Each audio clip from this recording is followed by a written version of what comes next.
Bismillahirrahmanirrahim. Assalamualaikum warahmatullahi wabarakatuh. Saya Dr. Nirwan Satria, spesialis anestesi, kembali ingin berbagi tip persiapan tentang kesehatan haji bagi calon-calon jemaah haji Indonesia. Calon jemaah haji Indonesia yang berbahagia, yang sebentar lagi akan berangkat ke Tanah Suci, ada beberapa hal yang penting untuk menyiapkan fisik dan kesehatan untuk bisa optimal menjalankan ibadah haji.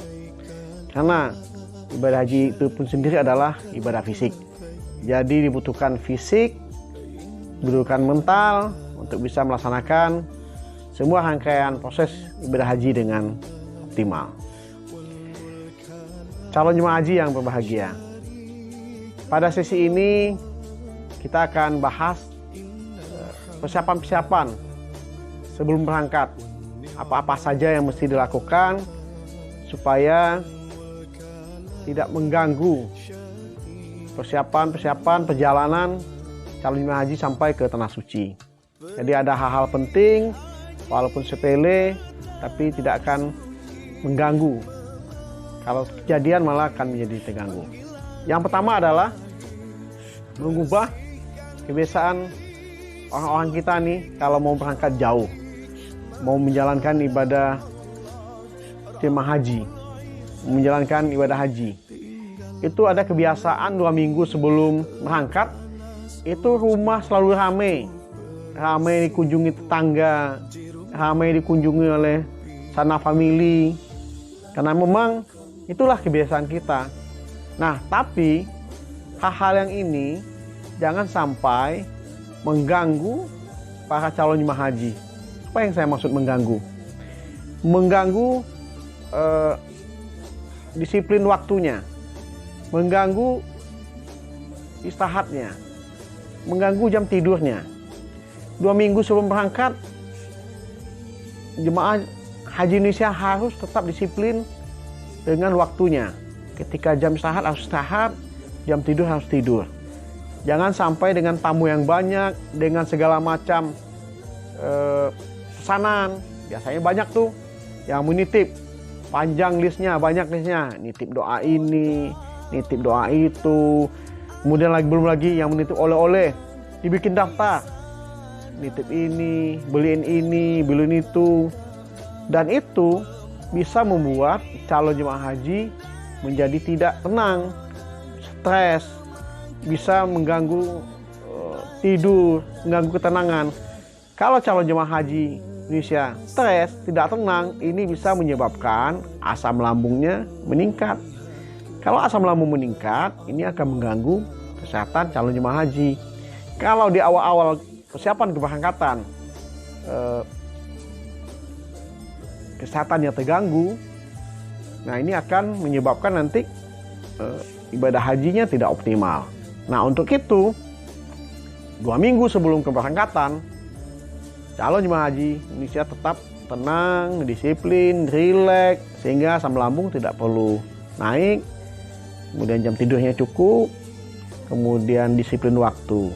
Nah, itu yang pertama. Jadi usahakan 2 minggu menjelang keberangkatan, calon jemaah haji tetap cukup jam istirahatnya, tetap tidur pada waktunya. Jangan tegang jelang keberangkatan. Itu yang pertama.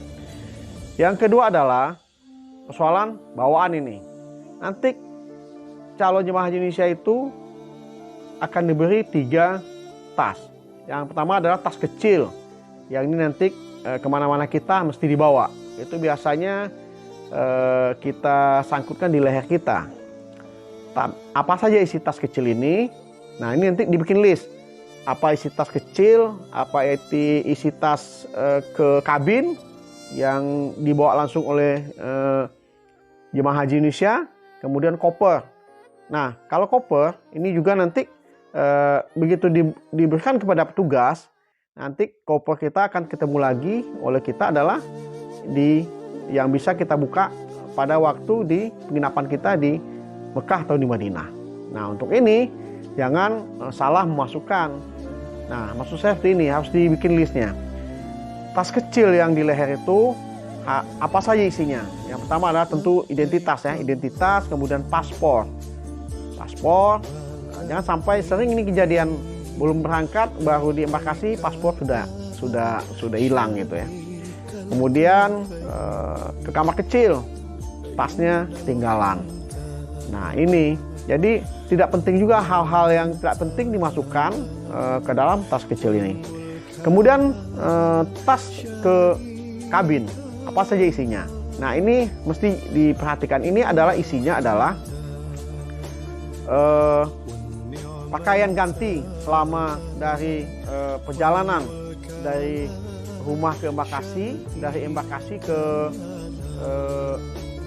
terminal kedatangan dan sampai ke penginapan di Mekah atau di Madinah. Nah, harus dipikirkan itu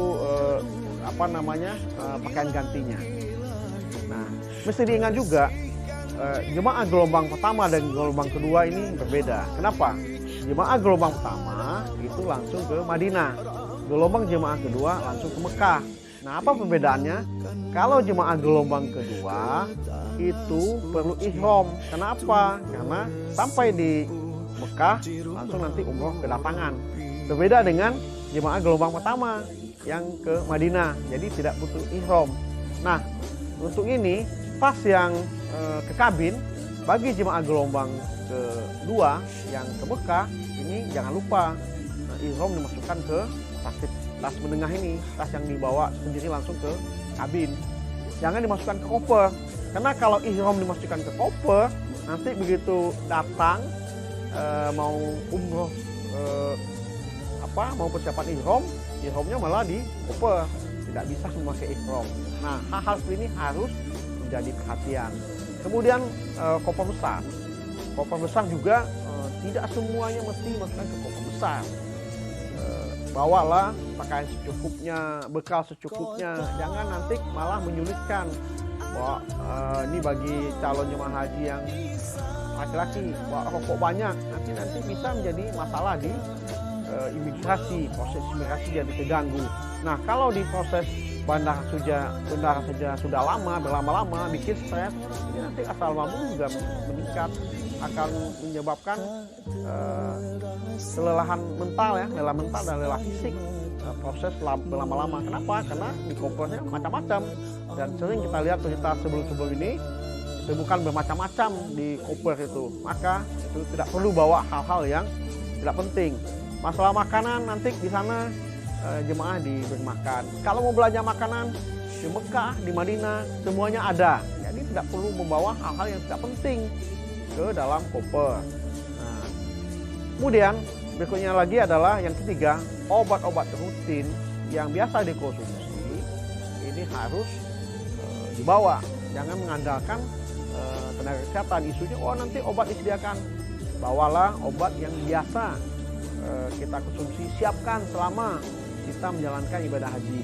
Nah, untuk obat selama perjalanan yang mesti diminum itu dimasukkan ke koper, ke tas kecil yang ada sama dengan paspor tadi, tas paspor. Nah, obat-obat yang kita bawa dicatat, nanti dilegalisasi, dilegalkan, distempel oleh petugas kesehatan yang ada di bandara. Nanti di embarkasi cari tenaga kesehatan KKP yang petugas itu diminta legalisasi dari KKP. Biar apa? Biar nanti proses di bandara keberangkatan dan di bandara kedatangan tidak bermasalah dengan obat-obat ini. Nah, nanti tinggal dilihatkan yang sudah dilegalisasi oleh petugas kesehatan. Jadi ini yang mesti dilakukan menjelang keberangkatan pada sesi ini. Yang pertama adalah cukupkan istirahat. Jangan 2 minggu malah sibuk dengan menerima tamu, kemudian membaca list pesanan, list pesanan doa, list pesanan oleh-oleh. Cukupkan istirahat, disiplin waktu, jaga kesehatan menjelang keberangkatan. Kemudian yang kedua adalah buat list yang akan dibawa, mana yang di tas kecil di leher, kemudian di checklist, ini sudah, jangan sampai ada yang ketinggalan. Kemudian yang berikutnya adalah tas yang 7 kilo itu yang ke kabin apa saja isinya. Yang penting adalah pakaian ganti selama di perjalanan, kemudian hal-hal penting, obat-obatan semacam dimasukkan ke sana. Yang berikutnya adalah koper, jangan membawa pakaian berlebihan, secukupnya saja. Kemudian juga tidak perlu membawa hal-hal yang tidak penting yang akan menyebabkan nanti di pemeriksaan imigrasi di bandara keberangkatan dan di bandara kedatangan. Mungkin ini, yang tidak lupa juga lagi adalah jemaah gelombang kedua yang langsung berihram. Sendalnya juga harus disiapkan, sendal untuk umrohnya. Jangan sampai nanti sampai di sana malah cacat sendalnya tidak ada. Jadi hal-hal kecil-kecil ini jangan sampai mengganggu kesiapan Bapak Ibu untuk menjalankan ibadah haji. Tetap jaga kesehatannya, jaga fisiknya, karena ibadah haji adalah ibadah fisik. Mudah-mudahan ini bermanfaat. Assalamualaikum warahmatullahi wabarakatuh.